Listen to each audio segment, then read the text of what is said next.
Hello, welcome to another tonalist landscape oil painting demonstration. This is your painter in residence, M. Francis McCarthy. And the painting I'm bringing you today is called Northland Beach. It's a 7 by 14, and I painted this a little earlier in the week. It's Saturday today, May 13th. Yeah. Um, I really like this painting, and I had pretty good hopes and expectations of it based on the drawing I did, which you see me doing now. Drawing slash underpainting. We're working on some hardboard. It's been prepped with 2 layers of transparent gesso. A lot of you know that. New people don't, so I like to just get everyone on board. And I'm painting with a mixture of burnt umber and perylene black slash green, which gives me a nice sort of modified underpainting color that's not too red, and dries fairly quickly. In this case, I did have the underpainting sitting around for at least a week or so before I jumped in and finished it. This is very representative of the sorts of beaches you see out here where I live. I really enjoyed the lean in that tree. Obviously, it's been, dealing with some wind. uh, and I really went even further into that with other compositional elements of the painting. You know, the diagonals and things, and the way the diagonals are broke up. So many paintings, they really succeed or fail based on that, and I can't honestly say I succeed every time I'm dealing with those sorts of things, especially on the coast. When you see the sand, quite a challenging thing to paint, where the waves meet the sand. That area of color, I think I did a really good job here, and I had a lot of other strong elements. But one of the things about painting, one of the landscape painting, I'll just talk about landscape painting. I mean, I do some figurative stuff too, but at the end of the day, I'm mostly a landscape painter. I don't do any still life. I have done, but I'm not very interested in it. And one of the reasons for that is because landscape painting is vast, and I don't want to say complex. Complex wouldn't be the right word. There's a lot of elements and aspects to it. There's some things that are very easily forgiven if they aren't right, and there are other things, if they are not addressed properly, will be the death of your painting. And being sensitive to that, well, maybe you're lucky you have someone like me in your hamlet there, and you can get an opinion. And many of the time I've had a student bring in one of the paintings, and with just 2 or 3 strokes, they're like, wow, it's so much better. And that's just because I saw and addressed the well, sometimes these things are easy to fix.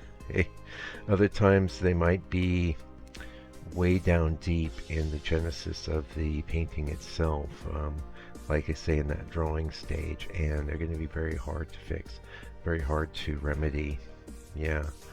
And how do you know? Well, if you keep trying, if you spot it while you're still painting, and you try to fix it, and you know that you can't, you find out that you can't, and that's okay. You file those things away.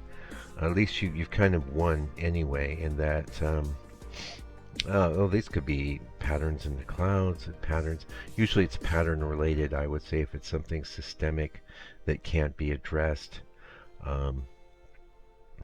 Like other things that could be addressed, like say you don't have proper layering in a painting or something. You've got aspects that are, you maybe have a lot of detail in the foreground, a lot of detail in the middle ground. Maybe you want to knock the detail out of one of the 2 of those, and my vote would always be to knock it out of the foreground, because human beings, we tend to focus more on things in the middle ground than the foreground, unless of course maybe there'd be an exception to that rule in the world of still life. Like I say, I'm not even going to speak to that, since I'm not interested in still life paintings. Oh, I've seen a few that I like, but it's not my thing. It's not my bag. On this painting, I went with a blue sky, and let's talk a little bit about that. It's been a while since we've talked about blue skies. You'd be surprised how many other colors I bring in. Like I remember specific on this painting in some of those gray areas, bringing in the alizarin crimson. And you don't look at this and go, wow, he used alizarin crimson there. But you want to move your grays around. There's a lot you can do with them, where it'll still come off like just a regular time of day sort of scene, not a late evening or a sunset. There is plenty of times, though, I don't even bother with that. I'll just go right into some pinks or golds or what have you. If you look at the array of paintings being presented to you on this channel, you'll see I quite favor dawn and sunset scenes, and really that's just because I love injecting color into the sky. I find it interesting. But there's a lot of interest in things you can create in the blue sky. So the main thing is you've got your cool grays and your warm grays, and you can play off of those. The cool grays you could chuck in a little blue or a little purple or alizarin crimson because it can go cool. And the warm grays you can put in some burnt sienna, yellow ochre, even orange, colors like that, and get some interest. And of course, one of the big secret colors for sky painting is raw umber. Now we're going to have an ad for the book coming up. We've shipped quite a few this week, and I really appreciate that, and I think you'll appreciate it. I think you'll love this book, and that's why I made it. I worked really hard on it. And it's chock-a-block with good tips and information that'll hopefully help you on your journey. Anyway, we've moved on to the tree now, and the thing with the tree is it's a little more restrained than I might normally do. I wanted things to kind of lean. First of all, it had kind of a coolish feel to it, which I wanted to keep. So where I tended to restrain myself was in going too light in the middle values. Yeah, I know I already hyped the book, but the ad hasn't even showed up yet, huh? Maybe I could sing you a song in this portion. Buy this book, buy this book, buy this book today. International shipping's included. Just anything I could think of to communicate, I put in there, and then there's a huge demo section where I got about 10 demos. You see some of that flashing by, and I kind of thought maybe I wouldn't do that because we're in the age of video, but this book is designed to withstand the Armageddons and apocalypses that we never know may come about, because I think books will survive where information on the internet seems to come and go. Okay, let's talk about this grass, because grass is a real challenge to paint. Here's a tip, always break it into different planes. Never just paint one big expanse of a color. In fact, just about any part of your painting, you don't want to do that. If you've got a large area that it seems to be one color, you want to modulate the color throughout that area. So let's just say it's a big expanse of a gray. You could start with a cooler, more blue gray on one end and modulate it into a purple gray or something else. In the case of the grass, we had some cool areas in the darker grass, but the grass is gradually drying out as it gets closer to the beach, right? And so we brought in yellow ochres, we brought in orange, we brought in white. And I'm real happy with the way that turned out. And of course there's always some rocks and things. A lot of times I think those rocks are put there by people to just kind of shore up the beach. I don't know exactly where this beach is. It's just based on I think it's a Wiki Commons photo. Sorry, little interruption. Dog's barking at somebody walking by. Yeah. Yeah, I think, I don't know. This was pretty cool because you can really get hung up on some of those rocks that are put in. A lot of times they look human installed, and I don't really want that. In fact, that distant ridge, there's something we could talk about. Maybe that'll help you. So in the photo reference, you see that more distant trees, peninsula, whatever you want to call it. It was a lot stronger. I knocked it back, and I did that mostly by adding gray and white. Colors like yellow ochre, which sort of will knock things back. Also, yellow ochre, of course, is a great color to use in skies and things too. So we are installing some atmospheric haze. You always want to play that sort of stuff up. I wish someone had. I mean, I had heard about that in my earlier painting journey. A lot of times, photos will tend to grab onto dark shapes and tones in the middle distance um, in a way that isn't helpful. So if it's you always want to have always look for opportunities to knock things further back and get some 3D effects going. So there's that. Also in that little area back there was houses and things, and imagine that people like building their houses by the beach, and then they tend to sit there and live by the beach. We probably all like to do that. But I don't want to paint those little bits, even though sometimes it might be interesting to have some little light bits back there. To me, it would have just been distracting from the main focus, which is our tree. And that is the most present thing in the painting. We'll have some waves and things coming in as a sort of counterpoint. And I came up with some pretty.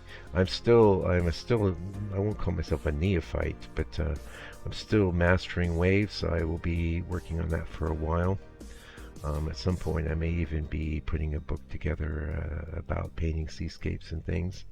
I certainly am working at it quite a lot these days, and it's the sort of subject that does pretty well out here where I live. There's a lot of beaches here in New Zealand.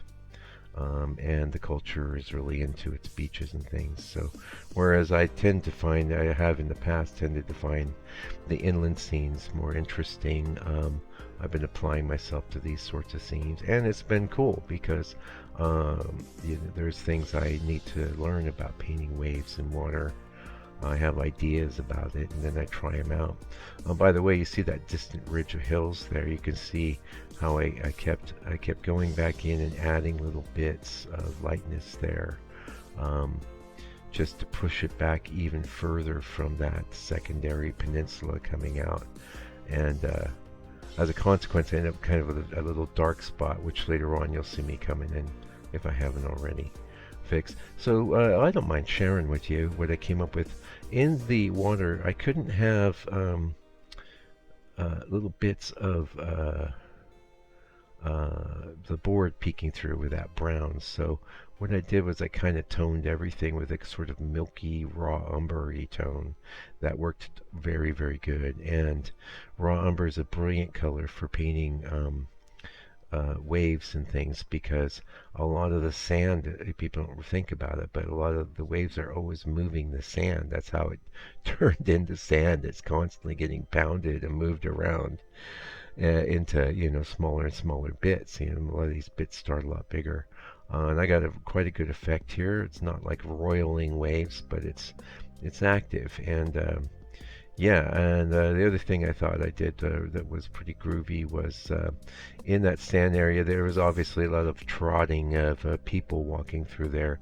You don't want to sit there and paint every little footprint.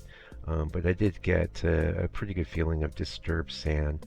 And also I kind of played up some of the orangier colors, which I think act as a really nice counterpoint with the aqua tones in the sand.